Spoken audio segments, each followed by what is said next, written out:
Hey, guys. It is Rose and Sanjay. Happy New Year.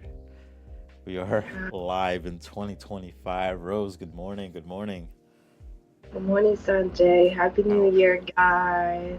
how are you? How are you doing today? Definitely feeling much better than last time. With this cold, I feel like it's just going around in New Jersey. I need to get back. I'm going back Sunday, which is tomorrow. Oh, You nice. know, my Oh, New Year starts. hmm My New Year starts with January 1st. It's my dad's birthday. is it So we really? always yeah, so we always celebrated New Year and then we celebrated my dad's birthday. So this year I I miss him a lot and he would have been 80 years old. Wow. 80. It's a big number, right? And he left me 30 years ago. This year it's gonna be 30 years since he left. So I was 6.5. Don't plus anything. I was 6.5 when he left, and he was a huge dreamer. And I today say I want to give um, a little bit of space for people that passed away in our lives, and maybe with our guests we can do a little prayer as well Mhm. for our ancestry that passed away. And 80 is a big number, and I I'm grateful that I have an opportunity to share that in this show and say, hey, Dad, I hope you're proud of me. Aw, I know he is. He's definitely proud of you and the legacy that you have continued to bring on his behalf. Because I remember the story you shared, you know, um, the last time we were talking about traditions and stuff like that, and you're telling me that your dad had these big ambitions, big goals, that he wanted to do in his life. And you said unfortunately in the physical world he wasn't here to do that, but you were able to at least carry on his legacy, and Yeah, he you're was a doing great. huge good. Yeah, You're going to cheers to your dad and the ones we've lost, thank you, for sure. thank you. Yeah, I was with my uncle, I'm sorry, my cousin the other day, because earlier uh in December, like about like mid-December, his father passed away, and he was in India, and it was drowning to my cousin, because he's like, I kind of wish I could have done more, and I feel like a lot of times it comes down to that, because when someone passes, it's more or less sudden. You're never really ready for it, and then when things happen, you're just like, you feel like you wish you always did more, you know and I think that's just part of us, part of our like human nature to feel that way. But in these special cases also, like, these people were very, very close to us. I like when he passed away, like, I mean, I was sad for sure, and I offered my condolences. I met up with the family, but like, as much as I was in a room with sad people, and my aunt crying and stuff like that, I was just trying to reminisce on good times, fun times that I've had with him. And we had some like we've had some like crazy fun adventures, and I've helped him a lot. It was like some brief scenarios. Like, there was a time that he almost got scammed. Like, like, scammers sent him a check, and they're like, "Oh, cash in this check for $3,000. I only need 1,000 of it, so 2,000 of the dollars you can Hmm. keep for yourself." And I was like, "Nah, man, don't do this. This is a scam." He's like, "Nah, it looks like a real check and stuff." And I stopped him from doing it because it turned out to be a scam. And he's like, "Oh my god, you just saved my bank, my money and stuff like that." I was like, "Yeah, no problem." And then there was another time where he wasn't even speeding. He was going like maybe 35 into 25, and he got pulled over. And he was very nervous because, like, he doesn't speak English that well. So the officer gave him a ticket, and no one like knew how to really speak English well enough to take him to court to plead or whatever. So I was like, "I'll go with you." Like, I mean, I'm not good at speaking our language, but I'll do my best to translate. And I remember it took some time because we had to get, like, you could get a translator when you're in court and whatnot. So I was able to help him get one, and we got out of the ticket, and he just got like a warning. We had to pay court fees, whatever, and that's it. And he was so grateful for it that for like years to come, he's always like, "Oh, remember the time when we went to court together and you you did this?" I was like, "See, like to me, I was telling my cousin, I was like, to me, that was no big deal. I was just like, I'm here for you, man. Like if you need help, I'll do what I can, right?" But to him, it was like a humongous deal because he was just like, no one made the time to help me when they could, but you did, and I was like, of course. But like trying to remember the good times, I think that's very important because I mean it is sad, of course, but I always think it's important to remember the good times and represent the goodness that they brought to us. You know what I mean? And your dad, Yeah, I know, those. your dad brought a lot to you, and your I family. it's we've been yeah we spent together 6.5 years, but it's a lot of good things happen. I remember my first pink coat that he got me when I was 2 years old. Yeah. Yeah, no, and like now it's like for us, it's those little things that always stick to us, and we'll always, yeah, exactly. Teresa, good morning and happy New Year to, happy New Year, all you beautiful people. And then she also added, he's always been proud of you, Rose, and watching over you. Agree, I totally agree with that. Thank you. But Yeah, it took me a long time to be at peace with it, yeah, but I finally this year I did connected with him mm, like I wanted to. good. No, that's good, and it's a beautiful thing, and he'll always be with you. Like I have a strong faith. As religious as I'm not, but I do have this faith, a faith of spirits and God, and you know um when those who leave us in the physical realm don't ever really leave us forever. um and I think I had mentioned it when we had one of the episodes. I think I was talking when Robin was here, and I had a friend for a little while that was telling me one day that, like, when I was just sitting at my computer, just talking to her online, she entered like she felt connected with me. She said, right? She's like, I feel a connection with you right now, and I was like, okay. I was like, I didn't know what to say. I was like, okay, and she's like, are you at your computer desk? And I was like, yeah, I'm sitting here at my desk right now. She's like, there's an old woman standing behind you, right? And at first it freaked me out because I was like, what are you talking about, right? And then she's just like, no, no, like she's not like a scary person. She's just like an older, like kindred spirit standing behind you. And like she started describing the woman to me, right? And what she ended up describing was my grandmother, like the way she looked. And I never Mm-hmm. told her about my grandmother. I never told her how she looked. I mean, I think I briefly talked about like our relationship, but like nothing else of that detail, right? And she's just like, your grandmother's standing behind you with her hand on your left shoulder, you know? Oop, I think we lost you for a second. No, that's okay. It's just Oh, um we hear you, but yeah, no, we don't see you. But anyway, so she said that to me, and like I felt like, yeah, I started tearing up because like it was like the first time I felt like I connected with my grandmother since she passed, like you know a good amount of years ago. Um, but I she was just like, she's not mad at you, she's not upset at you, she's here to protect you. And mhm. I thought, I just started breaking down because it made me feel like beautiful. I was just like, oh my god, so like my grandmother and I always Yeah. had a relationship where we didn't really understand each other because like she spoke like strictly Gujarati, which is like the language we speak, and I spoke, Mhm. like at the time I spoke like no Gujarati, but I spoke like Yeah. a 2 year old child, I right? don't even know Gujarati. Okay. And like, but the thing is, like, I remember I was a kid. I was Know a sitting. little bit of Hindi. Okay. I was a kid. I was sitting on her bedside, right, on the floor in front of her, just like up against her leg, and I was telling her all the dreams I had as a kid and like all the stuff I wanted to get for like Christmas and stuff, and I was saying it all in English, and I know she didn't understand a word, but she just sat there nodding at me, right, and that's exactly what my friend was telling me, that she's just standing there smiling, nodding at me, standing over my shoulder, and as if like I all of a sudden started reminiscing to like the time when I was like a child. So I mean it's definitely special, It's great to remember. Yeah, yeah, it's special great to, things. yeah, It's great to remember the special things. And that is amazing. But there's still a new year in the beginning, right? We always think it's a new beginning. Yeah, yeah. And it's a snake year. Oh I yeah, the hope you yield already snake. looked Yeah. up what the snake does and what you need to do for snake to be able to have a prosperous year, right? Mm, mm, It's a Chinese zodiac, Chinese wisdom.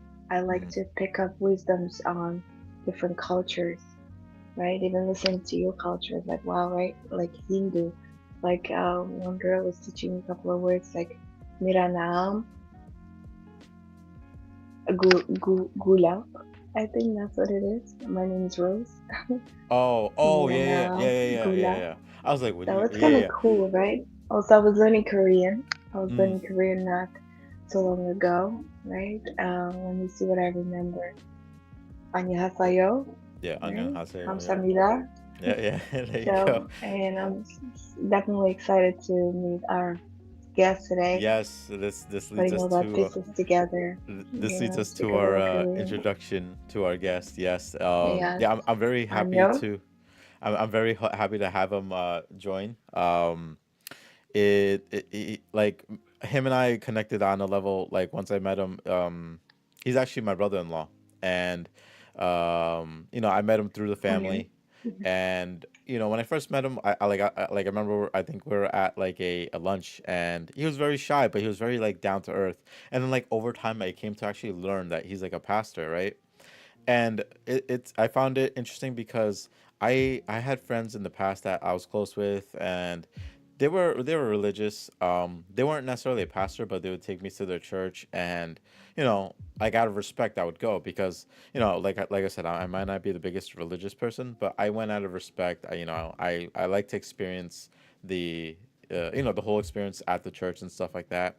And my thing was, I whenever I went to church, I had a great time. Like people were great and stuff like that. But then like people would come up and like kind of like question where I'm at with religion, and I'm like, I don't know. Like I'm not trying to say like I don't believe in this or that. I don't Yeah. know where I'm at, right? And a Mm-hmm. lot of people started like looking at me like, okay, well, hopefully you find what you're looking for, and maybe you'll even find it here, right? When I met my brother-in-law, and I found out he was a pastor, and we talked, he actually took the time to get to know me better. He never really pushed religion like on me, but his faith is strong, and he always kept me aligned with it. I will definitely share some stories that I felt even more connected with him. But I would love to bring him in. But before I do that, I wanted to say one thing that Teresa had said as talking in the comments. She says, when Rose came to visit me in Arizona last year, she told me my grandfather was next to me and he watches over me and my children. Yeah. Yeah, absolutely beautiful, beautiful. And I feel like the spirits will always be there with us and wish us well.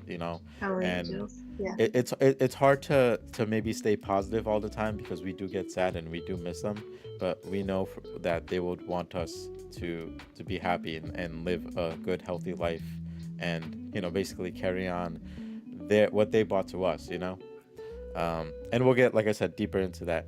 But yeah, with honor and pleasure, I am going to bring in my brother-in-law, uh, and pastor. So here he is. This is my brother-in-law. His name is Jongdae. He also Hello. goes by JD. JD, welcome to the show, man.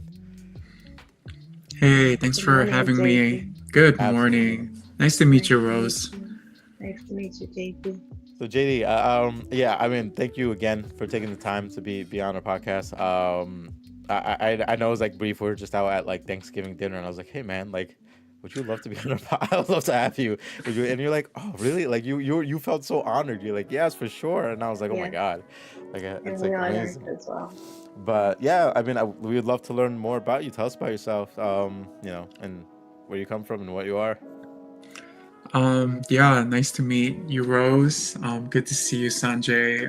My name is JD.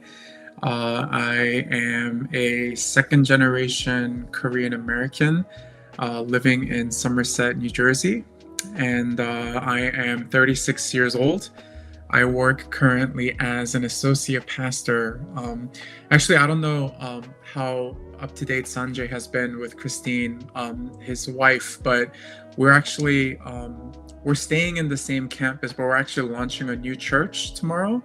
Oh, Yeah, so the name of our church is changing. It was called we we were the English speaking ministry of Praise Church in Somerset, New Jersey. I was working there for about 13 and a half years. I started when I was 23.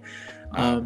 And we're launching tomorrow, and we're going to be called Emmaus Presbyterian Church. And so we're having a big like launch service tomorrow, and like I'm actually like in the middle of like helping to prepare for that. But anyways, I've been working for the church, a Christian church, for the last this is my 14th year.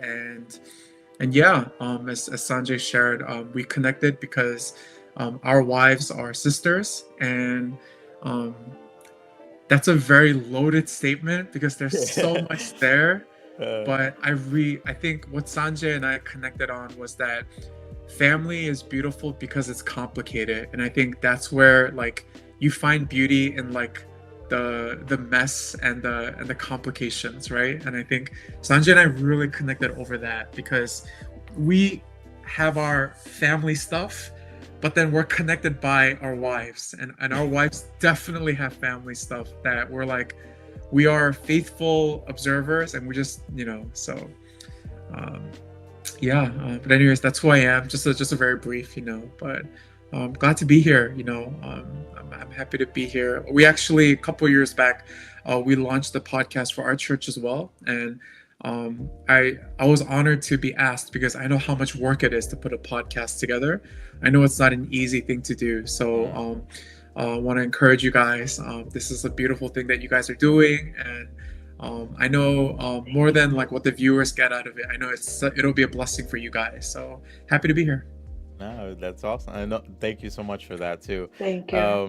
Yeah, because just like you said, like we connected through, both of our both of our wives, and like I said, like I was saying a little bit earlier that there's people who I've met, and you know my faith as much as I do, and there was times where with the people I met in the past kind of like ended up being a little bit more pushy, and I don't mind. I'm like, look, I understand it, and it's they do it out of respect, out of love, to make sure that I'm in a better mindset, or happy, or going forward, when my time comes and whatnot.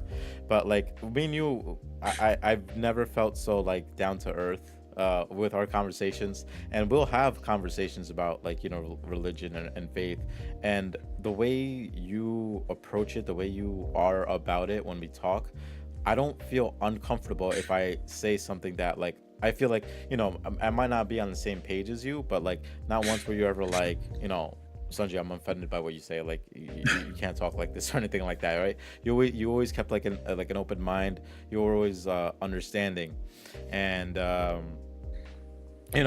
just think that's a beautiful thing. I was gonna tell a story, but I'm gonna wait on a little bit because it brings tears to my eyes. But I don't. You probably remember the story too. But it was during one of our getaways, and I guess I might as well tell it now. But Yeah, you might as well. if there's no time like the present, right? But Yeah. so Say the Z. I remember because like we went to the Poconos, right? So we went to the Poconos with our extended our immediate family, I should say, and I think our first Poconos trip. I think you were still engaged, right? Yeah, we had just gotten engaged. That's what it was. Yeah, yeah.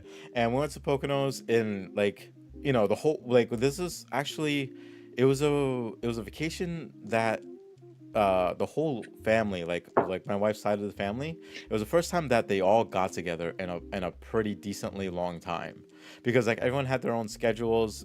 There was a time where my wife actually disconnected from the family and moved away and to PA. She kind of lived her own life and then came back, but things were kind of rocky with everybody. But um we somehow planned out a family vacation and everybody came out, and I remember like certain things there that made me like really emotional. But one of the biggest things was so I after I met my wife, like her parents loved me. They loved me like almost like right away, despite the fact that I might not really speak Korean and stuff like that, or even have like a religious background. They loved me for who I was because of how kind I was, and how like open I was to like their traditions and stuff like that. And for a while, I was actually helping my father-in-law make church videos for his church. I was doing some edits for him, making some YouTube videos. And I kind of miss doing that, so I gotta actually hit him up to ask him if he needs help. But we were at this retreat, and we were playing drinking games, which I thought was like the most fun thing ever, because like we're playing like younger drinking games, or like like kind of what you do in like college, and they're like, oh, we want to play, and we're like, okay. So they start playing with us, and everyone's having fun, everyone's having a good time.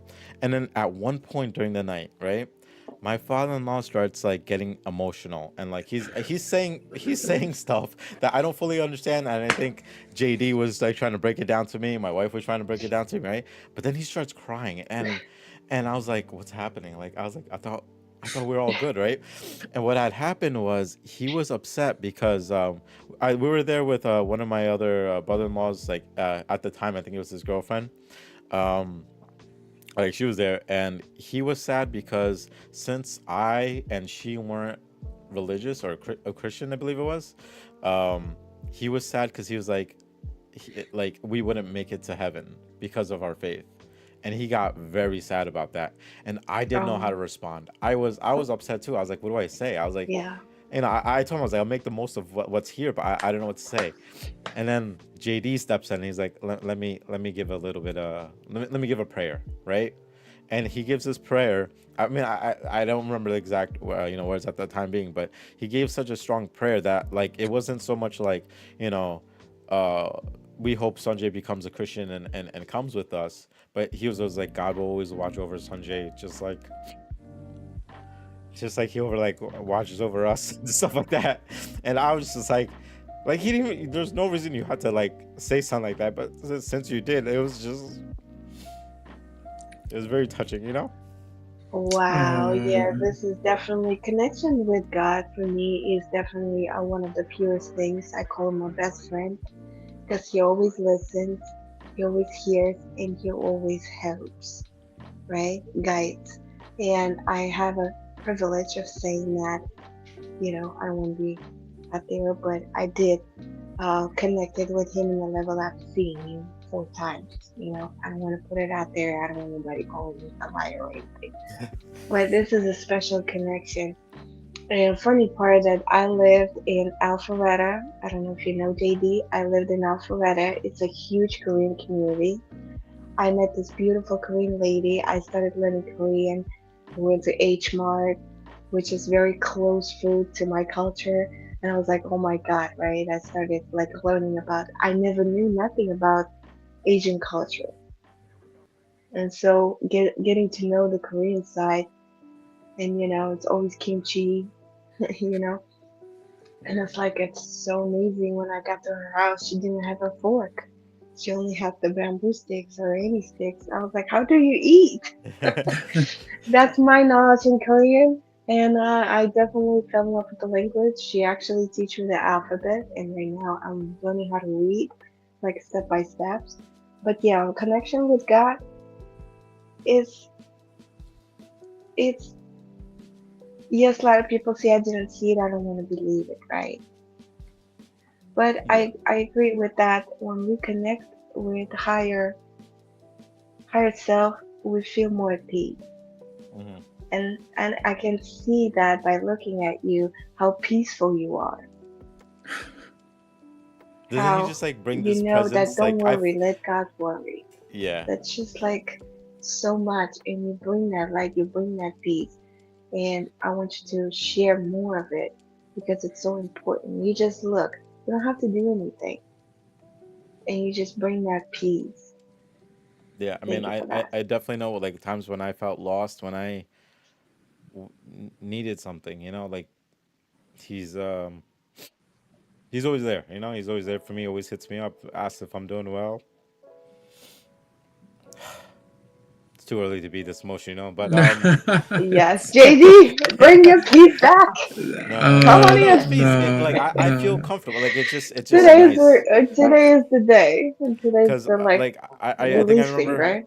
even like in like I think it was like around my birthday time period, I was like going through some stuff, and I think I told you too that like we connect on levels just like even just like outside of like our faiths and our ideals. Like we're just he's a you know very natural person to be able to talk to. Like you can just start talking to him, and he'll just talk. He'll just he just kind of like exists and smiles and just like the bees there, and it just brings such a gentle and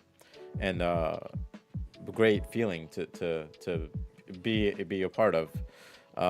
But yeah, like I was going through some stuff even in September, and he hit me up and he's like, "Hey man, I hope everything is well," and um, like that he sent me a song from like a rapper that like I never even heard of, right? And he's like, "Listen, man, when I have hard times, I listen to this song," and like I threw it on. It's by what he goes by Contrast. Is that right? Contrast, yeah. Contrast, and the song's name is Word is Bond, and like the song is just it was just like beautiful, and it just talks about um like a man's journey on like how he wants to reconnect with life and his friends and make life better for everybody and stuff like that. And it just like it's just weird because like I didn't expect to be like somebody to reach out to me and be like, hey, like, what is everything good? Because like I'll put up some stuff, and I like to have solitude, and I like to say to like myself. But then one day he just hits me up, sends me a song, and I'm just like, this song is amazing, and I've had it on repeat ever since at this point. But like he you bring such a good presence is what I'm trying to say, above all. And like I'm proud of all the work you do. I'm proud of, I wish nothing but the best with the Emmaus. And I definitely have to come by, when I can. But I appreciate that even when I don't, even if I don't come on Sundays, or even if I maybe don't catch up for you for a while, like you don't treat me anything different. You don't treat me anything like, oh, I haven't seen you in a while. Oh, I haven't seen you at church and stuff like that. Where that's my experience I have had with religion. So I've been a little bit more sharp tongued towards it. But like with you, I just feel family. I feel more connection. I feel more like, you know, you're there for me just as much as you said, like yourself, that God is there for me. And it's been an amazing experience, and I do believe a lot of things happen in life that is fate, and I think our meeting is 110%, like fate. Yeah, I appreciate the words, both from Sanjay and both from you, Rose. Appreciate it. I think I I do remember that moment, the Poconos trip that Sanjay was talking about. I think I prayed out of nervousness more than peace, because I just didn't know how to like. Because this is my first time meeting the entire family all at Yeah. once. I think it was same thing for Sanjay too, Yeah, I know, right? and they're Yeah, together. Yeah. because the older brother John was there. Mm. And this is a big family. I'm sure Rose, you've heard. This Sanjay's wife is the oldest of five, and then my wife is the middle child of five. So it's five children, the parents and their significant other. So when the family gathers, and Lily wasn't even born yet, No, yeah. so that's already like 12 people in a cramped Airbnb. Like it was pretty wild, but um, yeah, I think with regards to like faith and everything, um, I think for sure. And Sanjay, I've told you this before that I grew up. My father's a pastor. His father was a pastor, so I'm technically a third generation pastor. And I think I can confidently say that growing up, I went to the church all my life, but I wasn't a Christian. I feel like I've experienced almost a childhood that I think not tried to force it, but in some sense it was being forced because I grew up ethnically Korean but not culturally Korean. So what that means is like how ethnic Korean culture raises children is very different. How faith and religion is imparted onto the next generation. The ideology and methodology is very different for the first generation of Koreans versus now with Korean Americans. And I'm now working with Gen Z, Gen Alpha, and I didn't know babies born this year now already generation. Gen Gen Beta. Beta. Yeah, Gen Yeah, Beta. yeah, yeah, Yeah. yeah. Beta. Gen Beta. Yeah. So Yes. yeah, They grow up with artificial everything. exactly. They've never Scary been a moment. yeah, they've never been in a world without AI. Yeah. So it's as I'm working with like the next generation, I recognize that um Sanjay is like obviously like just by our melanin content alone, very, very different.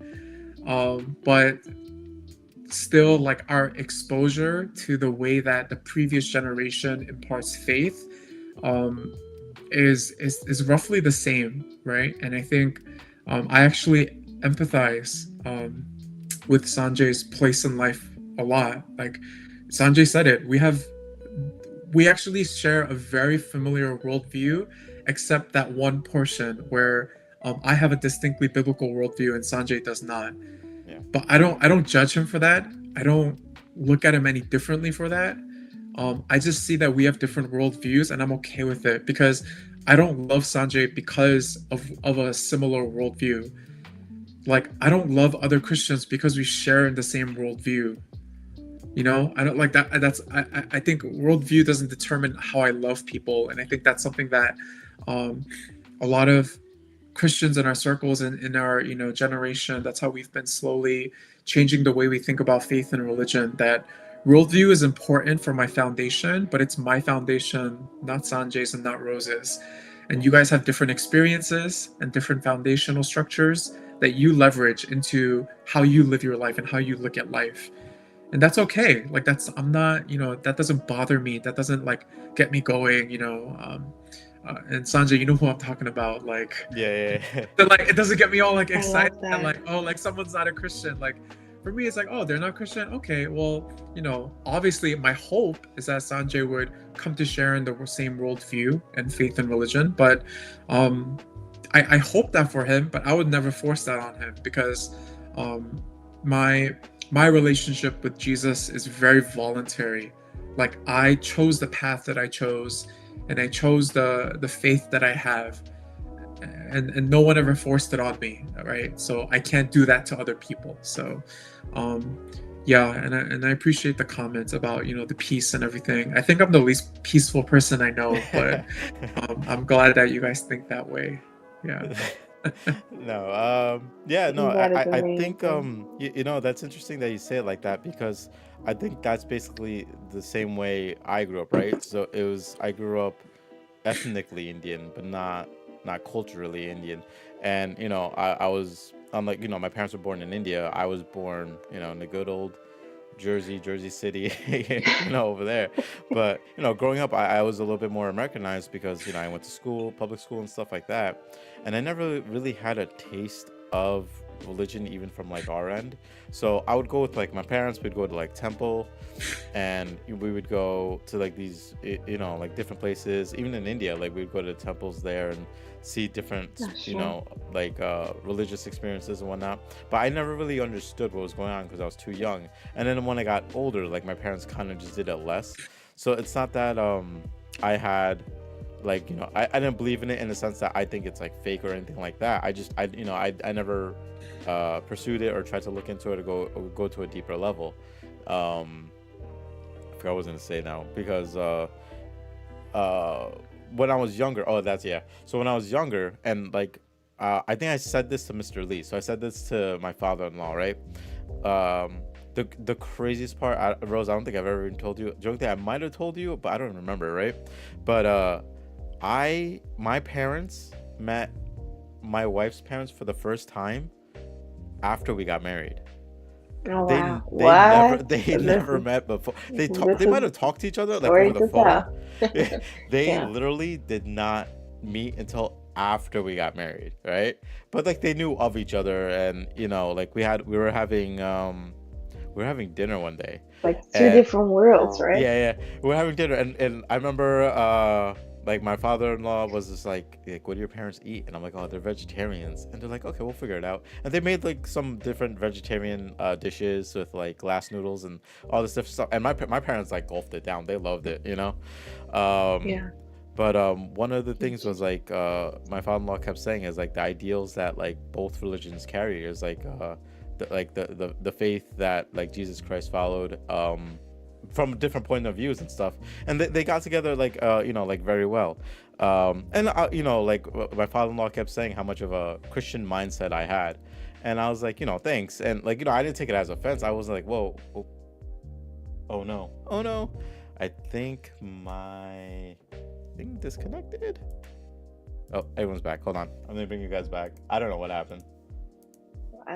There you go. You both dropped. At first I thought it was one of you, and then you both Oh, you dropped out for me. Hello to Yeah. everybody who's in the comments who's gonna watch us later. No, we're good. That shows up. So I brought you guys back, but now it's reversed. So now, like, you guys flip. So Jungdae is on the other side, but we're good.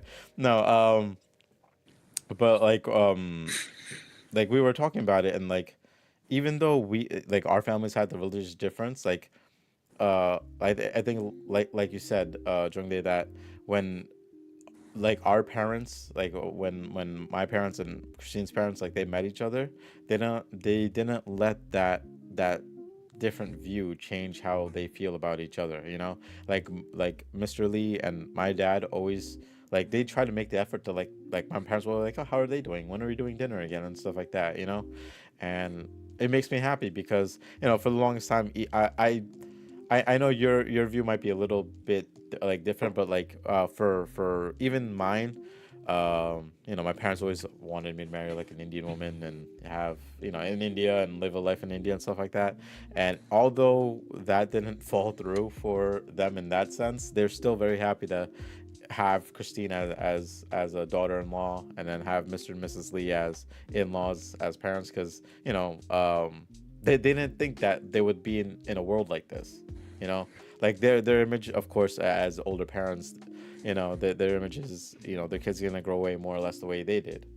And I'm sure even Mr. and Mrs. Lee were just like, they didn't really picture Christine with like a non-Korean man, And I think like I said, there's a brief point where Christine was living in PA and she was with a non-Korean man at the time. And I don't think her parents thought like ill of her or anything. They I'm sure they hoped that she was well, but she was just kind of away from everybody. And back to that Poconos trip, that was like you said, one of the first trips that we had that we brought the whole family together, And even Mr. Lee was just like, this is the first time he's seeing everybody in one room after like a long time. And the trip was so beautiful to them that like I remember, I'm so happy you're also a photographer. You bought your camera, and on one of the trails you took like a beautiful family photo, right? And then what I ended up doing is I turned that photo into a canvas and I gave it to them for, I think it was like Christmas. And Mr. Lee like started breaking down because that was like a family photo that they haven't had, they all lived like their like kind of different lives, so they all had separate photos here and there and stuff like that, but they never had like a full family photo. And once again, like to me, I was like, it's not that big of a deal. I don't mind giving a family photo because I think it just looks nice. But for them, it was a little bit more because it's like it's a family photo, But they were very happy, and like I think life is strange. I think life is interesting the way things can go. Did I ever picture like my life being where I'm at right now, especially like being married to someone who's not Indian, having I honestly, even having a child to me was not something I was considering, in my younger years. But now I'm in this life. I have this bigger, extended, lovely family, and it's just amazing. It honestly is. I never pictured my life being, at a point like this. And it's beautiful, and I'm happy to be be along here for the ride. But all right, well, It's an amazing story. thank you. JD, you have Emmaus, you said, starting up on tomorrow, right? Opening up tomorrow. Is it at like the same location? It's just like a name change, or? Yeah, I mean, organizationally, we're going fully independent with but then the location is going to be the same. The service time tomorrow is a little bit early because we're doing a joint celebration with the Korean-speaking congregation. Oh. So it's not going to look like a regular service, but it's going to actually be at 1:00. And then starting the week after, it'll be the same thing, 2:00, and everything functionally looks the same, but we're no longer called PEM.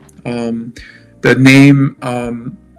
So the name is pronounced Emmaus, Oh like yeah, sorry. like when you say like amazing, but it's Emmaus. Yeah, yeah.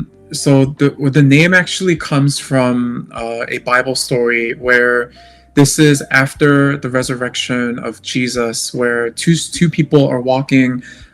They're on the road from Jerusalem, which is the capital city. They're walking from Jerusalem to a town called Emmaus, and so they're on the road to Emmaus when they're talking about Jesus resurrected. And as they're sharing and talking about about Jesus resurrected, a stranger comes up and says, "Oh yeah, Jesus is resurrected," and they just like hear the gospel story from the stranger. They get to the town, the stranger goes away, and then later on, they figure it out that it was actually Jesus himself who Hmm. was walking with them, but they didn't know, and so they immediately converted. They fell in love with God, and they were sharing the story, and we. That Emmaus was actually the name of our college ministry for a very long time. Our college ministry, meaning the on-campus student organization gathering at Rutgers University, and Yeah. they're a huge group now. I think their weekly gathering is over 120 people a week now. Majority of them are in small groups. Over 100 of them show up to our Sunday services every week. We have like a big ride service that we have to do to shuttle them back and forth. But that's the name that we wanted to stick with because we felt that that Bible story most identified with how we feel as a church. Right. We don't want to be a church that is like known for other things except that we want to be good at, and we want to be known for a church and people that are faithful at walking with one another, because I think that um, you know the whole Christian faith is contingent on two things, right? Number one is we worship an invisible God. And then secondly, we believe in the resurrection of Jesus Christ, our Savior. So then, out of those two things, because we number one worship an invisible God, it's like people always ask, well, do you see God? Does he talk to you? Do you feel him? Invisible. Yeah. And so the way that we talk about this, then, because we worship an invisible God, we are the visible presence to one another of an invisible God. So the way we love one another, the way we serve one another, the way we sacrifice for one another, the way we're patient with one another, the way we forgive one another, these ideals that we believe are inherently Christian ideals, we live them out in the hopes that, just like the two people walking on the road to Emmaus, Mm. that Christ will be present, invisibly, Christ will be present with us as we faithfully walk with one another. May they be strangers, Christian or non Christian. And so we felt that that story most identify with the mission of our church, that we just want to faithfully walk with people. And so one of the biggest ways that we do that is actually, and Sanjay and Christine used to visit one of these house churches, but that's the name of our mini gatherings. We call them house churches. And yeah, it's not a Bible study. There is actually no reading of the Bible together. You're just meeting up to eat, and then you share about your life and you pray for one another, and that's it. Wow. Yeah. Um, that's literally Yeah. all that we do, because if we want to faithfully walk with each other, it's just opening, being vulnerable and intimate with one another, and then you just pray for one another, and you just keep following up with life and do life together like that. So that's why we're doing the organizational shift, that we want to just be our own church and congregation. Before, we were the English speaking congregation, so we were just another ministry under a rather larger church. Mm. The Korean speaking church that we used to belong to, the church size is about 1,200 people, and then our church is about 300 people. So we used to belong to a bigger church. Now we're going to become our own church. And so that's kind of what we've been working on. And obviously there's like a whole bunch of other things, but yeah. Hmm. Yeah, I mean, I remember because like we would do our best, and there's always like timing was always tough for us, both for house church and just like church in general. But I remember even going there, so like especially when Lily was born, we were making a little bit more better time management, and we would bring her out there. But I think I remember telling you in your early stages, because I remember when I was going to Pam like earlier, and like I think it was maybe a little bit shortly after COVID, like sometime after COVID, and I remember like the size of like the people that would show, right? And I remember like we had to, of course, keep the seats a little bit more distance because of COVID and whatnot. And I remember the early stages of like PEM. Um, and I just love going there. So like even though I might not have been aligned with like a Christian faith per se, even like the sermons, right, like that you were giving in, and Pastor Don was giving as well, like I might not have connected on that sort of like religious sense, but I always felt connected to the sermon, you know. I always like I would connect with it the way I would connect with it in my own personal way, which I don't, which I think I spoke with you about it, and even you're like, that's beautiful, that's amazing, because like I wasn't just like earlier when I was saying in the podcast, I was going to churches that I was being invited to from like friends and coworkers and whoever, and I was going out of respect, and I would listen, and I would watch, and I would people watch and just kind of like be there.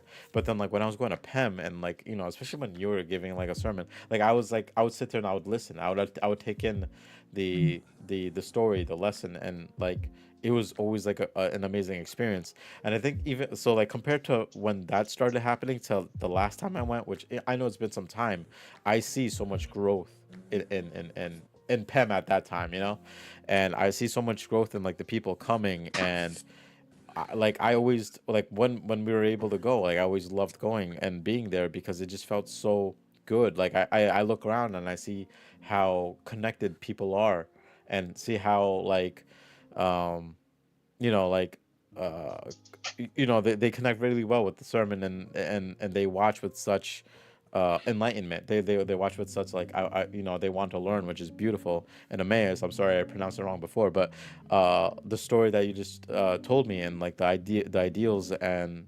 behind Emmaus sounds on par, like perfectly on par with the journey that you guys are aiming to do, and the faith that you're trying to bring. I honestly think that's absolutely amazing. And I'm happy that you also mentioned like house church, because church for a while, and this was I think just before Lily were going house church, because we put her to bed early. We want to. I mean, I miss Josh and Joanna, and I want to go see them again. But the experience at house church was always beautiful. It's exactly how you said it. It was a place where we met up. We had some amazing food. We had some amazing conversations, and it was always so welcoming. I brought Sid to a few house churches, and you know how like Sid is like, and even him, he's like a very open-minded person. And he was actually telling me he wants to he come again. He's we'll talk about that on the on the side later. But like I brought him to house church, and everybody was so welcoming. Everybody was so kind, and we have dinner.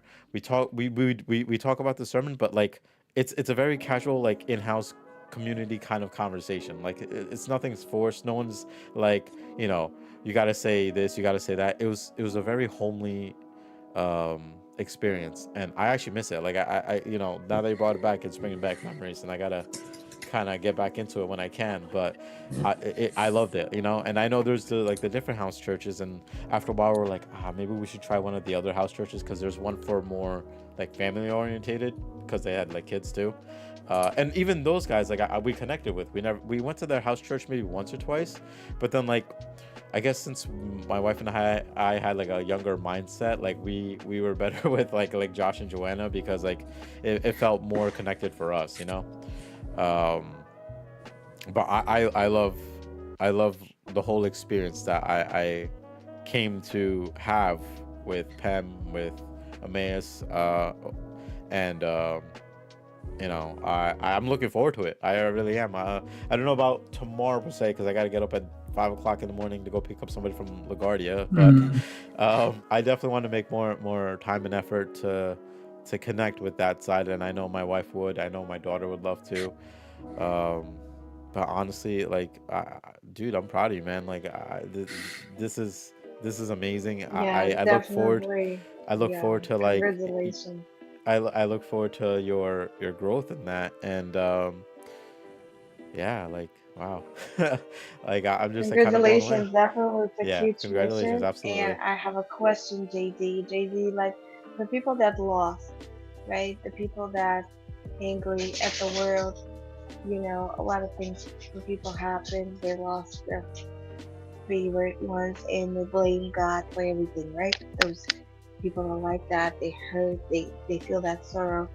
What would you recommend to do? How to turn back around? How to start relationship with God? Hmm. Um, that's probably that's probably one of the reasons why I think I came to faith when I was 17, dealing with some loss myself, watching two of my friends lose their fathers right around the age of 16 and 17. The question of what happens when you die, I think, is probably the biggest motivation behind religion because oftentimes, like, not to like the the focus of like what life looks like at the end, and what happens at that point of drawing your last breath is is the focal point of a lot of religions, right? Where we try answers. And I think for somebody who is wrestling and struggling with loss, they're grieving, they are, and they feel a lot of resentment, bitterness, anger. Yeah, I think the first thing we need to recognize is that, like, and I don't say this with a Christian point of view, but I think this is just like a human thing that even Christians need to understand that there's a word that I learned recently, and the word is called ambivalence. It's this PhD from Fuller Seminary in California. I learned it from him while he was doing a talk at our church. And this word ambivalence is simply put, it's a mixture of emotions. I think we come to a point where ambivalence becomes very, very prominent in our way of thinking, and especially when it comes to death, right? To grieve means you're recognizing that you lost someone and you're not going to be able to see them alive anymore. But then grief is also a recognition of the love that you had left over for them, right? That it's coming out. And so I think one of the things that then coming back to my worldview, as coming back to my Christian worldview, the way that I always think about death is that from from my from my personal point of view, for me, death, we often view death as like a almost like a resting place for people, right? And then we will be reunited one day, all right? And the reason and what I mean by that is if I have assurances that this person is a Christian, then I believe that not only will I be reunited with that person in heaven, but that there is a portion in the Christian Bible where it talks about the second coming of Jesus Christ. And when Jesus comes back, what we believe is that he will bring about the resurrection of the dead, right? Those who have passed away will be raised to life with the goal of Jesus recreating heaven and recreating earth, because this is the final victory over sin, right? Now, why did I just share all of that? I'm not trying to be on this podcast to be all like preaching, but why I share all of that is within that framework of theology, there's actually a sliver of hope that Christians distinctly believe that death is only one of the chapters of life with God, right? The way that we view it, life is terminal at the point of death, and so Christians believe death is Yeah. but a chapter. Now, for someone who's grieving, who's having a hard time, who's wrestling, who's feeling a mixture of emotions, right? I think the reason why I brought up the word ambivalence is we need to first recognize the fact that when you really, really think about it, grieving the death of a person is not always associated with negative emotions, right? Oftentimes, funerals, wakes, they're oftentimes celebration of someone's life, remembering stories, right? Sharing stories. Rose, you shared about your father earlier, right? In the opening minutes of the show. Um, yeah, you remember, you reminisce, you recollect stories. And so grief is not always a negative thing. And so people often think it's all about sadness and, but it's not. It's a mixture of those things. Why? Because it's the love that's remnant in your heart that you're holding on to, and it's just painful to hold on to that. So how I actually encourage people about, especially who are going through the grieving process, is I actually tell them to fully embrace that grief. Don't wish for that grieving to end, because I think the more powerful the grieving is, in the long run, it's actually a reminder of just how powerful your love for that person is, right? And so I actually believe that grief is a beautiful thing. It's painful, yes, but it's a beautiful thing because it's in the long run, it just shows you how much love you had for that person. And then on the flip side, we believe, and I personally believe this, that um, that while I grieve this person now, I also recognize the the humanity of my own life, right? That I too one day will die, whether it's sooner or later, that's not up to me, right?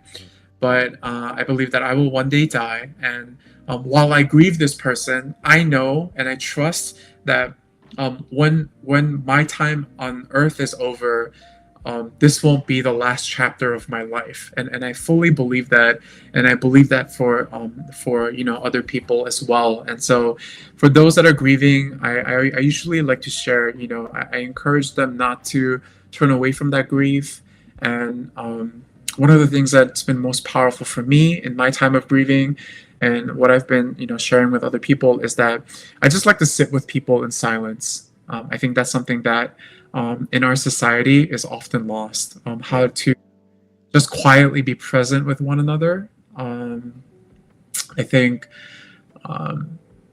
yeah, for sure, I'm a pastor, I'm a Christian, I have this worldview, but sometimes I wish that Christian people, churchgoers, would just be quiet and just sit there with other people. Like, um, people don't have to hear about Jesus all the time. Like if you love Jesus, then people should know it just by seeing you, not by hearing you. And I think that's something that has been very helpful with people, because everyone processes grief differently. Everyone processes grief at a different timing, and I think I also believe in the power of community. I think being surrounded by people and just living your life together, surrounded by people that share in your love for God and love for Jesus Christ, I think that's a very powerful thing. And again, going back to why I believe in the mission of House Church, is that we're not, every week is not like we're going to each other, yeah, do you believe in Jesus? Yeah, do you believe in Jesus?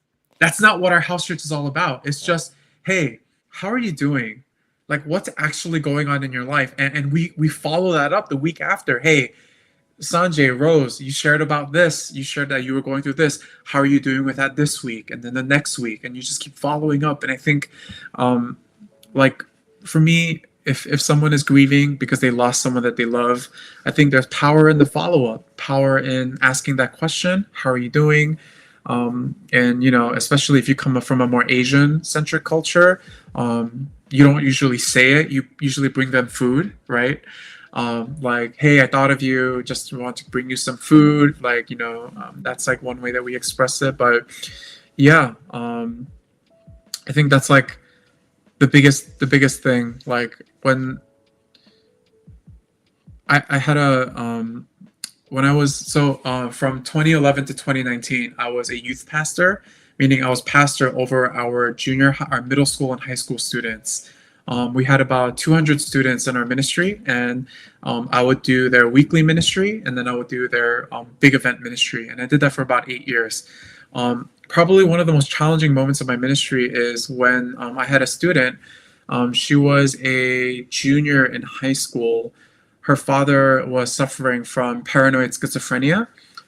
He was having a manic episode. He went for a walk. he went for a walk. In a manic episode, he just kind of started walking around. Right in front of their house, he fell into a ditch, and then he just froze to death because it was the middle of the winter. He didn't die because of his schizophrenia. He just died because he fell and he couldn't get back up, and he had no means to ask for help, and it was right in front of his house. And they couldn't find him for a day because they didn't think to check the ditch right next to the house. Mhm. This girl was only 17. I think she was 16 or 17 at the time. Her father, outside of the schizophrenia, her father was a healthy man. What do you tell her? Do you tell her about the resurrection of Jesus? Like, that doesn't matter to her. No. Do I share about Jesus's love? Like, she doesn't care about that. Like, she just wants to know, like, why did her dad have to die like that? You know? And so what do I tell her? Like, I can't tell her anything.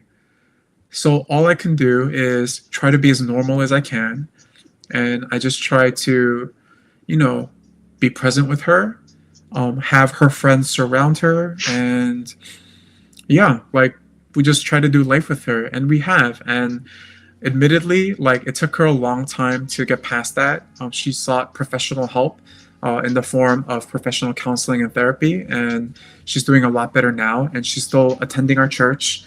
She's serving in our children's ministry. She's a wonderful volunteer and a wonderful sister in Christ. But um, yeah, only I have to trust that only God can heal that wound, and I can only just faithfully walk with her. Not even be a good pastor, but just be a good older brother to her. Make sure that she's doing okay, that she's, she's getting through college. She got through college okay, and all that. So yeah, it's a hard question to answer, but I think my life experience has taught me that I think death is super super painful, but I think it's also yeah, it's a beautiful reminder of, like, we need to just take advantage of life while we're all here. So yeah. I believe this is a beautiful message. Let's Yeah, just that be more attention, give more attention, and I just yeah, hug no, somebody and say you're okay. That's already so much. I love how beautifully you put that because like I said, when my uncle passed away, and I'm close to my cousin. Like I actually grew up with him. I actually he's actually the godparents, the godfather to my daughter, and it's exactly like you said. Like I wasn't gonna sit here and as much as I'm not a religious person, I'm not gonna sit here and say that, I'm not gonna disbelieve Hindu beliefs of what's happening. My cousin, he's religious to a point. Like he doesn't necessarily go to temple all the time or pray all the time, but I remember him even saying, like, in that moment when things went AWOL and things went south and his father was like, on his way out, and there's a whole process to what happens after death as well. He's like, it all came back, and I want to pray, I want to hope that my father went where he deserves to go. And there's Mm. like a whole deeper process, and it's a 12-day process. Now I don't know it, but I know even to him, he's like, I wasn't completely familiar with it, but for his father, he would do it all. And he even told me, like, we're sitting quietly in the car, and he's like, I know you don't really believe in all this, you might even think it's BS. And I was like, I would never say that to anybody, just because my faith and what I believe in or don't believe in exists for me. It doesn't exist for you. It doesn't exist for you like that. And I told him, I was like, listen, I'm here for you. I'll do what I help need to do, and not just for the sake of just doing it out of the respect that he's a brother to me, but for the respect of for his father and the love he had for him. And just like you said, though, like, there's times where I have a really good friend that every time I used to talk about problems, like, he would always talk and give me solutions. He'd always be like, try this, try that, try. But he didn't understand where I was coming from. But the whole just sitting there and being there, having your presence there, and understanding that someone's next to you that loves and cares about you is just like there. Just that presence there is a lot. It means a lot, you know. And it's it's like you said again that when that happened to this to the girl, um you're like, I'm not gonna sit here and talk about Jesus, or that end of the pathway there, but it was more, let me be here for you as a brother, as an older brother, like you said. Let me be here as a human. Let me be kind to you. Maybe make sure you're good. You're absolutely right when it comes to food for the Asian culture, because when things happen, we would always bring like sweets. And it's like kind of weird, because it's like, why would you bring sweets and whatever? But it's because we try to remember the good times. I'll bring sweets that my uncle loved, and I brought it to their house, and we would all share it. Like, I mean, despite being diabetic and whatnot, of course I take it in super moderation, but like, it's the whole, like, death is not the end, and it's the whole, like, we want to celebrate what he represented in life. And I remember, I, I didn't know how to handle uh presence when it came to death, because there was a year in my life where I think I lost 3 or 4 family members, and I just kind of Mm-hmm. became numb. I didn't know what to do. I didn't know who to talk to. Um, and I know if it happened like this year versus back then, when I didn't really have that many people, it would be different, because I know, like, you would be there in a heartbeat. I know, like, Christine would be there in a heartbeat. Her parents, your parents, everyone would be there in a heartbeat. And I think, like, what you say, what you believe in, is perfectly on par with, like, what I have faith in. Like, I always kind of pictured myself as a guiding light for people. Like, I always, like, do my best for people so then they can progress in life. And, like, I always try to push them along. I try to be there for them, but I never know what I wanted out of myself, and I think that's why I'm lost in my own journey. But I'm not lost in the sense that, like, oh, what am I gonna do? What am I gonna do? I'm okay with being lost, because you walk around a little and you find your path. But for me, it's like, if I'm lost and I see someone else lost, I try to guide them to, like, a path that they can take, and then I just kind of continue my journey and go on. Um, and I think the other part that I think I'm adjusting, and I'm getting there, and I'm having different beliefs and ideals, and, like, I love talking to you and sharing with you, because you're very open minded about this. Whereas, like, if I say this to, like, Mr. Lee, he's gonna pull the Christian mindset to it, and, like, have me go uh stronger on that faith, whereas you are a little bit more open. And I think, like you said, it's a more, like, a generational thing. But, like, I'm trying to find a place where I fit, but in a sense where everyone else is just as good as I am, you know I mean, I think I'm still milestones away. I'm still some type of ways away, but I know I'm not alone, which is probably the most beautiful thing that I could have, because 2, 3, 4 years ago, I don't have any of that. But now it's just like, if I need anything, I know there's people to reach out to, and I think it's very important to have friends, family, people that care about you, and just be there. And like you said, the whole follow up, like, the next week you follow up with them. How are you doing? How's this? How's that? Because even with, like, the way we talk, like, I don't probably talk to you on a consistent level, like, every day or every week or anything like that. But you're always like, how are you doing, brother? Like, how's life? How's Lily? How's Christine? All that stuff. I don't know why I keep getting emotional, but That is amazing because it's great to have somebody like you in your life. That somebody can give you hope and say, "Hey, listen, it's not that bad. yeah. I'm here for you." And this is always the whole show today is it's just like reach out to people. Don't hold it in. There's always a help. And I'm congratulating you, JD, on having this beautiful opening church. Anyone who wants to come in, welcome. I don't know where it's exactly. It's in Somerset, right? If you're in Jersey, come check it out. There's always help, and I'm glad there's people like you, JD, who is not judgmental, who does not tell you what's wrong, what's right. You're just there, present, right? As you said, being silent and just being present and just asking someone, how are you? And give them a hug. That is already a huge thing to do, just being a human being. I think lately we neglect that, just being a human beings and being kind to one another. Yeah. And that's what I love about you. Thank you. Yeah, Thank you. I look forward to the growth of Emmaus. I know it's gonna grow to be a big, beautiful church. I definitely want to participate more than I have been doing. And I definitely want to get back into house church because I feel like, especially after this podcast and this conversation, because I know like even me and you have our conversations outside of this, but like it just it makes me remember those times because there was times where I was lost, and I remember there's times where I would come to church and feel very connected to the sermons and like even start crying then too. But it just it helps me remember that now, more than ever. Um, but yeah, no, and honestly, like Rose said as well, congratulations, and we wish you and the church and the people that come nothing but the best. I'll grab some information maybe from you later, maybe like a link to like the Emmaus page or the address to the church and stuff like that. Could definitely add it to the description.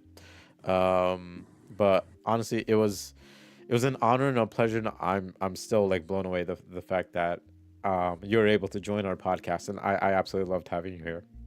Yeah, thanks for having me. Of course. Uh, I think our we do have a plan. Like I think Rose, we talked about before because we had previous guests on other shows. We will hopefully do like a follow up episode maybe in the future, and just see the progression and just see how you're doing as well, Yep, and go from there. sounds good.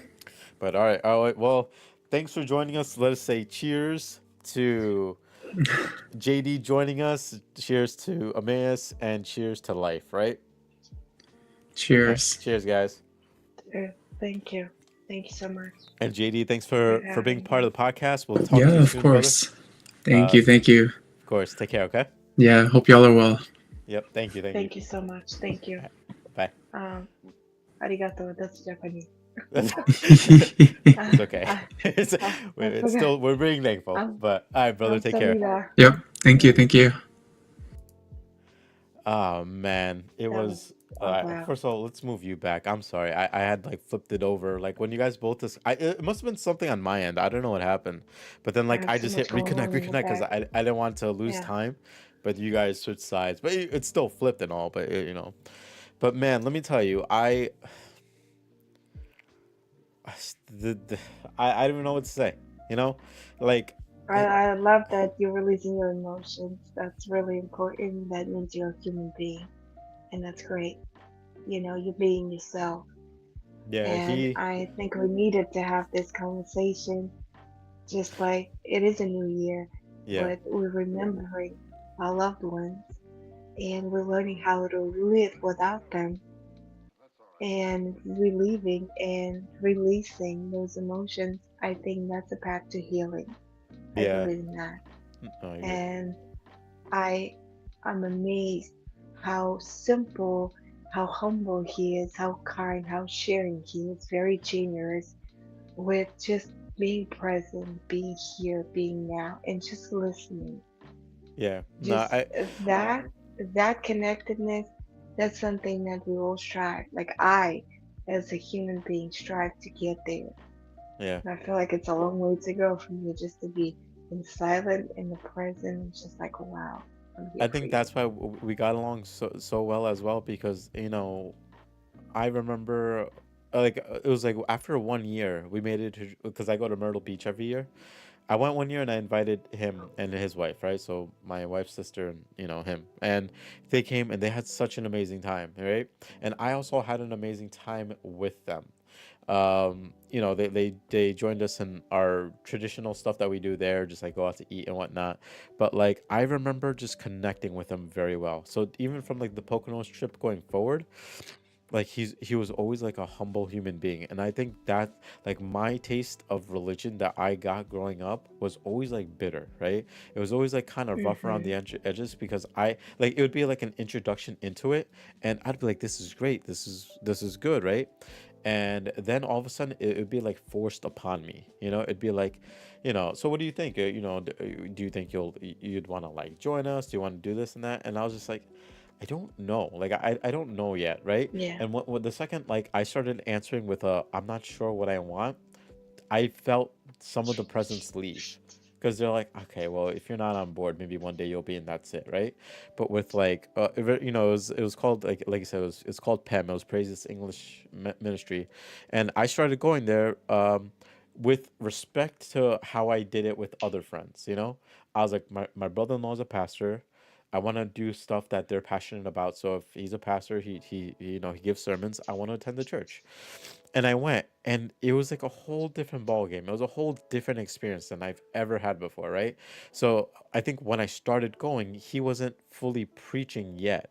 He was there, and like I said, like an assistant, but like there was another pastor there. Like his name was Pastor Don, and like he would give his sermons, and I always connected it with life, not necessarily with Jesus or God. I would always connect it with life, whatever messages that were given. And I was like, I went up to him one day, and I was like, I was shy because I don't want to insult anybody when I say, look, I'm not really religious, and I'm not trying to say it in a rude way, but I was like, I loved your sermon. I don't connect to it with God or Jesus, but like, the message is very strong. And Pastor Don was just like, no, well, thank you. Like that means a lot to me. And he's like, he's also like just like JD, very down to earth. Like I don't think he's that much older than us, or anything like that. And he has a family, a wife, and kids. And he Mhm. never treated me as an outsider. Never. Despite, my ideals, despite what I believe in, never was like, you're not like a good person because you're not Christian. Very Nothing welcoming. like that. Yeah. He would always be like, I'll see you next week. Or if I don't come for a few weeks, he's like, "Oh, I haven't seen you in a while, but I hope you're doing good. How's everything going?" And he'll stop and have conversations with me and stuff like that. I still actually want to take him out to dinner when I get a chance, but obviously I'll do that when I can. But that's like kind of where like JD came along, and I started talking to JD a lot more about things I believe in or things of my faith, of like what I believe as faith. And there were times where we would connect in such a level where he's like, as a Christian, like I don't have that kind of ideology, but like it's interesting that I think this way. And he even told me there's times where we were talking that it opened up his mind, it opened up his own Mhm. belief. And he's like, it's nice to get an outside perspective sometimes. So I think that's why it's very warm, it's very kind, it's very beautiful that we connect the way that we did. And having him on my podcast just kind of just I think it made me more uh maybe more emotional, just because the amount of love I have for the guy. You know. It's Um. amazing that everything comes to you naturally, as you said, like when it was bitter when you growing up. For me, it was bitter too because I grew up in a Muslim family, right? I'm not Yeah. Christian. And when I started going to the mosque, we were reading Quran and we were learning Arabic. So when I saw the Arabic language, I was like, whoa, it's one letter in four different things in the end, in the middle, in the like. It Yeah. was Yeah. so much. I said goodbye, right?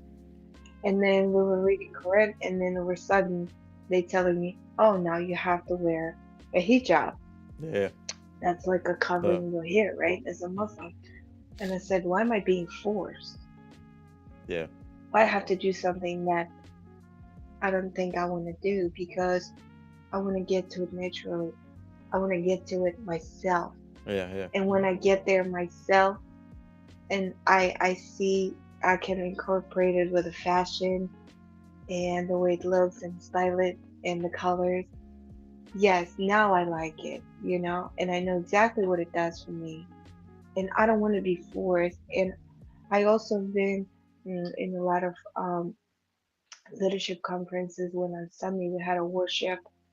In that moment, it is Christian, but for me, it's the word of God. It's a wisdom. That it's people that Yeah. gradually, naturally, that every message that I heard from the press that we have, Andrew from North Point, from Georgia, it was amazing. Every message was a God's word, and every time when I heard something, I said that's exactly what I needed. Yeah. I want people to be open more towards the wisdom for the words for the motivation, right? Number one motivational book is Bible and words of God. And I'm glad that people like JD is naturally open that door. Yeah. You don't need to be forced. But there's somebody wiser than you, and that's him. Yeah. And listen to him and just being open without forcing yourself wearing hijab or reading every day 30 minutes of Bible or Quran or whatever you're doing. Mm-hmm. It's just let God be your friend. Yeah. And that's what I decided for me. And when that happened, we connected so much. I felt at peace because I know Mm. He got me. Yeah. I might not got myself sometimes, but I know He got me. Yeah, and it's like he said, which I also thought was a beautiful thing. Like if you're if you love God, like you'll present it through yourself. You'll just being yourself. You don't necessarily have to go around saying like you love Jesus or I love Jesus or stuff like that. Like Yeah, just your natural being shows that love that you have for God, and like you can feel it, you can sense it, even in like JD and like Pastor Don. Like I like they have a faith with God, and like he was saying, his walk with God, like that he's there about it. He's pursuing that without even having to say it. And like I said, I hope with our viewers, which actually let me read a few messages before I get too ahead, because I know Gina was saying a few things. But Gina says, take advantage of every day and cherish everyone in your life. We are not guaranteed tomorrow or that the people we love will be there. Make every day count and make sure you tell your loved ones what's in your heart, because there's no guarantee that you'll have the opportunity to do so. Words I live by, carpe diem, seize the day. And I agree with that. Like, on top of that, Gina, what had happened? So personally. before my uncle passed, right? So he was here in the U.S. and he was going to India. I don't know for what reason, but he was. And my cousin was he's like, normally when they go to India, he just says, bye, like have a safe trip and stuff like that, because they still talk every day. But he's like, that day when my dad was leaving, like he's like he said bye, and as like his dad was walking away, he stopped him. He turned around and stopped him. He said, "Hey, Dad, wait." And he ran up to him. He gave him a big hug. He gave him a kiss on his head. He was like, "Be safe, and enjoy your trip there." And like the dad broke down. And he's like, "I don't know what it was, but something told me to stop him. Something told me to do this." We And feel it. I told him, I was like, it was your faith. It was like the God in you saying, say this to your father. And like like I love the fact that JD said it the way he did, that grieving is very important, you know and I like the word ambivalence, because he's absolutely right. It's a mixture of emotions. Of course, being grieving, you're gonna be sad, you know but you should also remember the good times, the happy times, the great times, and that's why we also celebrate life even upon death. you know and like I said, when I went to go visit them and everybody's feeling down, I started telling stories about, like I said, he got a ticket, he got the fake check and stuff like that. And all of a sudden people are wiping their tears laughing, and they just remember. And I'm like, these are the moments that we have to remember. This is what we carry, you know and even like like he was telling me, he's like, I kind of wish I did more. But I was like, we all wish that. We always wish that, right? But I was like, you always got to take it with this grain of how much you've done so far. I was like, you look like you started your own family. He had two beautiful boys. I was like, your father got to meet his grandsons. They got to play with your dad. They got to grow a little. So your father went with with still like having to. He had the ability. I mean, he had it, that he had lived a good life. That he did get to experience all this with you. and you got to experience it with him. And you know, when your children get older, you're going to tell your kids stories about your father, just like my dad tells me stories about his father, you know. And that's how the generation just keeps like going. Like there's certain natures that like his father had that your grandkids will like his grandkids are, you know, are going to follow down to. And you know, when this stuff happens and they're gonna ask like, hey, what was grandpa like, of course you're gonna tell the amazing stories, you're gonna tell the best stories, you're gonna tell the funny things. Yeah. I remember one of the things he said to me was like, my dad at points he had nothing, he had no money, he had nothing, but there was not a time that he didn't give me everything I wanted. And he carried that down to his own kids. He gives his kids everything he can, you know. From his dad, he learned how to work hard, and like you know, he's like, I want to be, you know, like because I personally think, and I, you know, it may be true or not, but I personally think a father's ambition, a father's goal is always to, you know, for your offspring to live a better life than you did, you know. Like my dad might not had the best life, but when it comes to me, he wants to make sure that I have a better life, so that one day when I have kids, my kids have a better life. And it is, you know. Like with my dad, like my dad, maybe we'll talk about that like another time, because I think that's like a deeper conversation too. But my dad was always like, uh you know, like I may be your father, but he's like, I'm not an important figure in your life, right? We'll get a deeper into that, but I was like, I would never think that way ever in my life, you know, because I grew up the same way my cousin did. Like my dad and my mom gave me everything, and that's why religion was always weird to me, because it was kind of like the whole believe the invisible person, right? And what killed me the most was that you know, whenever something good happened in my life when I was younger, my parents were always like, "Oh, thank God that Sanjay can do this. Thank God Sanjay can do that." Right? And it bothered me because I was like, "Why are you giving God the credit?" Right? And they were like, "Well, who else should have the credit?" And this is why, like, I remember I said this to my father-in-law, Mr. Lee. I told him, I was like, when it came to religion, I never like necessarily believed in an invisible person in the sky or whatever, you know. To me, God was always my parents. I looked as to them as my gods. You know why? Because they provided a shelter over my head. They provided food in my stomach. They provided clothes on my back. You know, and I mean, like when I was younger, I didn't have this understanding of what their belief was. But now I'm older, I have a little bit of a better belief, a stronger belief now, right? But I was always like, I love you. I believe in you guys as God. And when I told my father-in-law that, he's like, "You have a deeper understanding of a connection with God than most." He's like, "Despite you not being religious, you understand God better than you think you do." You know, but like that's what I grew up with, and that's why I was always kind of like iffy on religion. And outside, I don't think I told Jongli this, and this was part of the story I meant to tell him while he was still here, right? But I was gonna tell him that like I never had this faith of a being above me. I always had a faith in my parents. I looked at them as my religion and my belief in God, you know. And like as much as I believe in that, their belief was in God.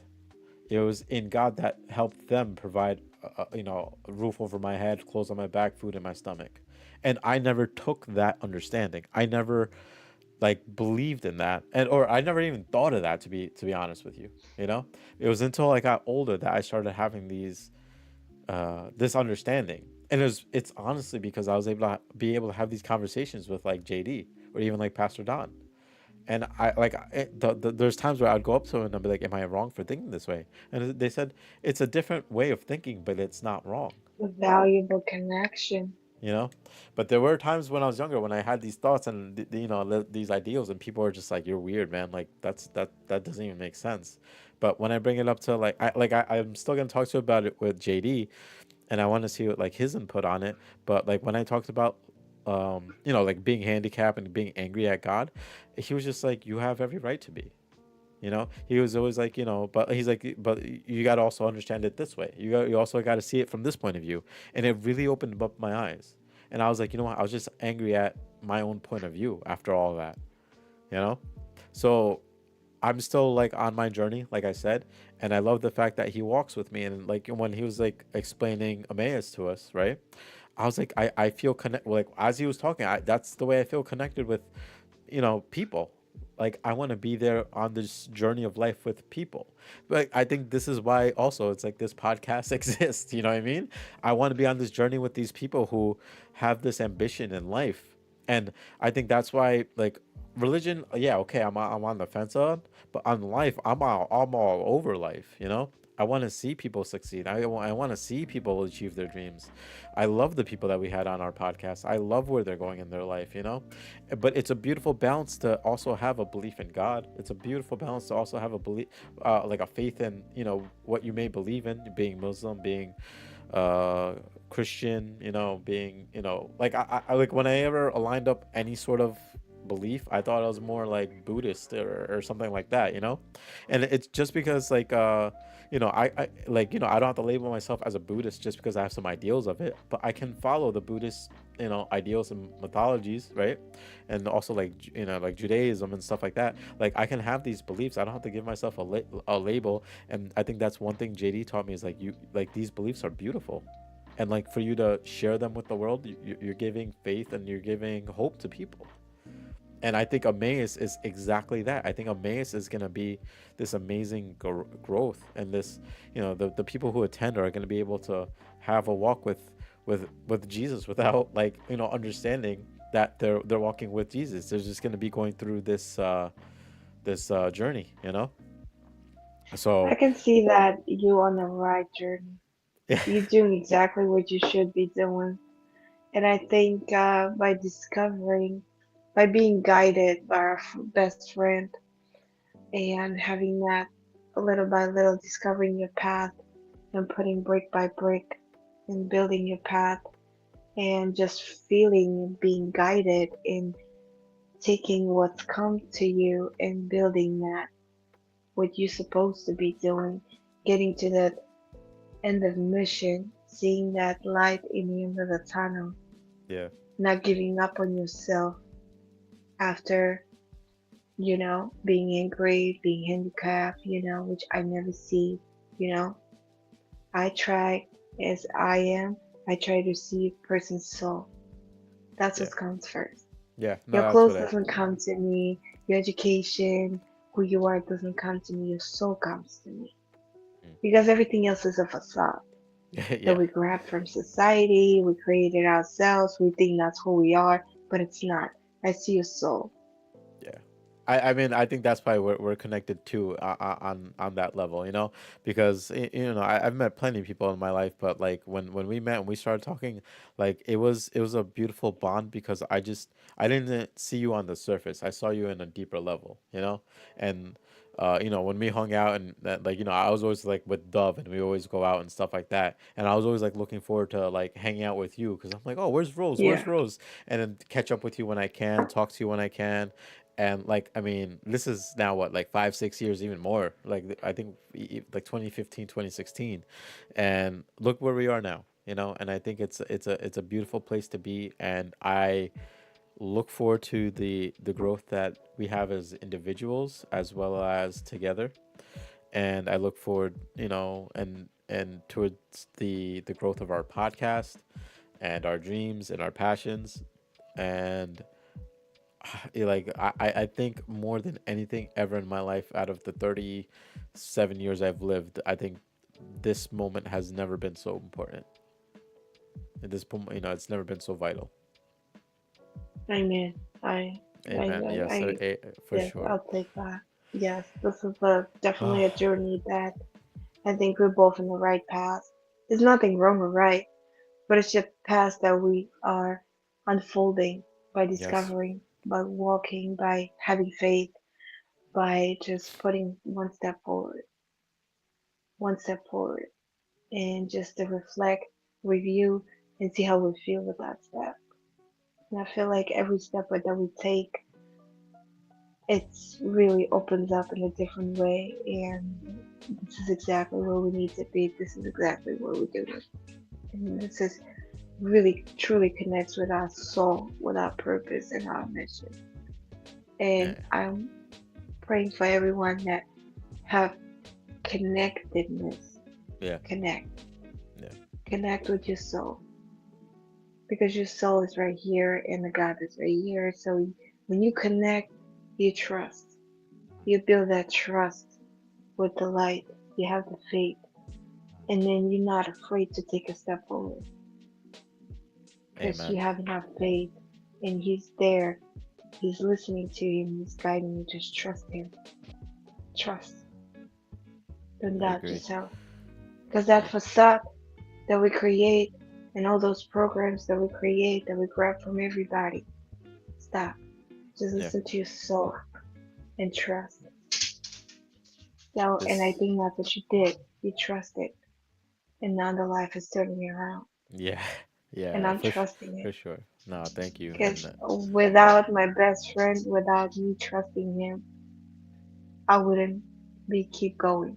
I right. would already gave up a long time ago. Yeah. I definitely remember like especially the recent dark times.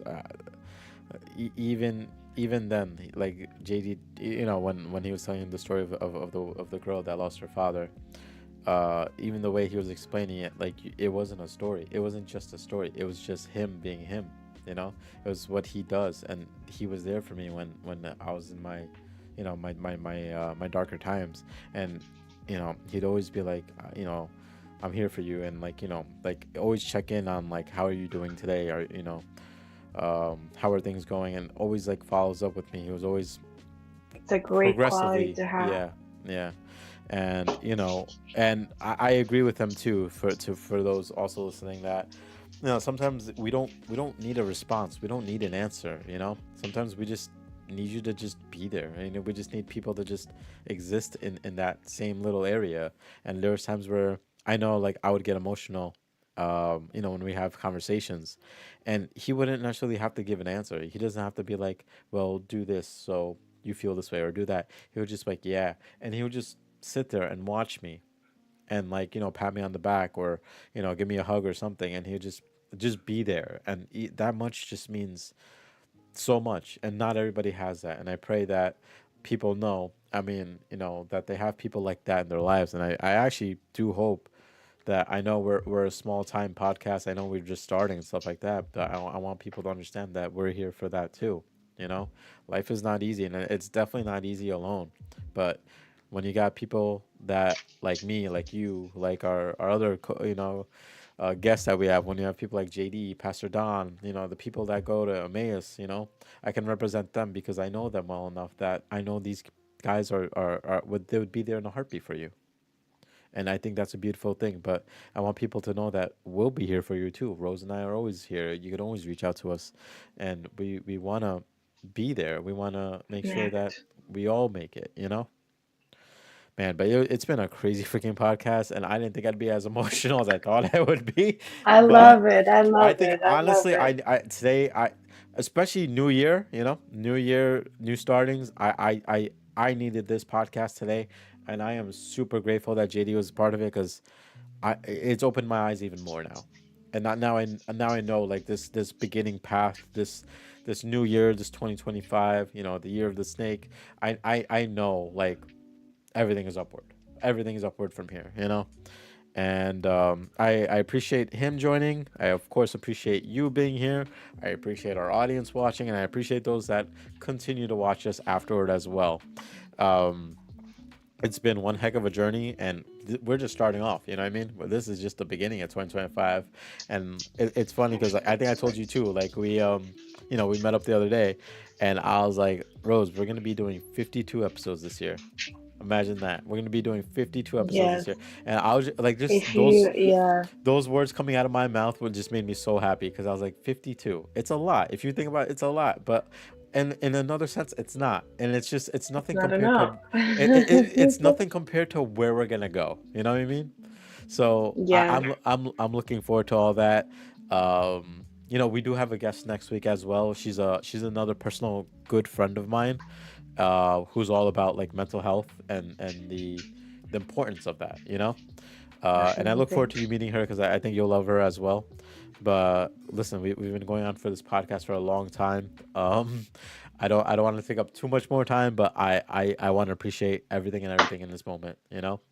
And What I want to say, if you yeah, like Rose. what we do, if you like what we do to show appreciation, the smallest thing you can do is put a thumbs up, Yes, comment below, give your feedback, share with your friend, hit that notification bell so you don't miss another podcast, so you put alarm for the next Saturday. We here at 11 a.m. I feel like this is so valuable. That's why I don't want you to miss anything. of And course. that's why it's cool to put a bell notification, have your subscription on so you can be with us, be in this energy, and share your story. Yes, And yes, that's please. what we're here for, sharing I hope stories. people understand. Yeah, if you come and you see our podcast and you love it and you want to be a part of it, please let us know. You can always reach out to us at motivationstation@gmail.com. Let us know you want to be on the podcast. We would love to have you on our podcast. And I think I mentioned it to Rose, but I haven't said it out loud. But I will be trying to reach out to more avenues on having a podcast out there. So I'm hoping to make a Facebook channel, a Facebook page. I'm hoping to put ourselves on Spotify actually as just recorded audios and upload That'll it be on there. amazing. Yeah. Maybe I gotta look more into the Spotify thing because like I said, my one of my good friends told me that he would love to see it on Spotify because they would reach out to like a different crowd and stuff like that. I don't Just know if people they driving, they just want to exactly listen. just throw it on. I don't necessarily think it does like a live podcast, but yeah, I mean, if I could sit there, drive, and just like be like, hey, look, it's our channel, and hit it and listen to our podcast as I'm driving, that sounds fantastic.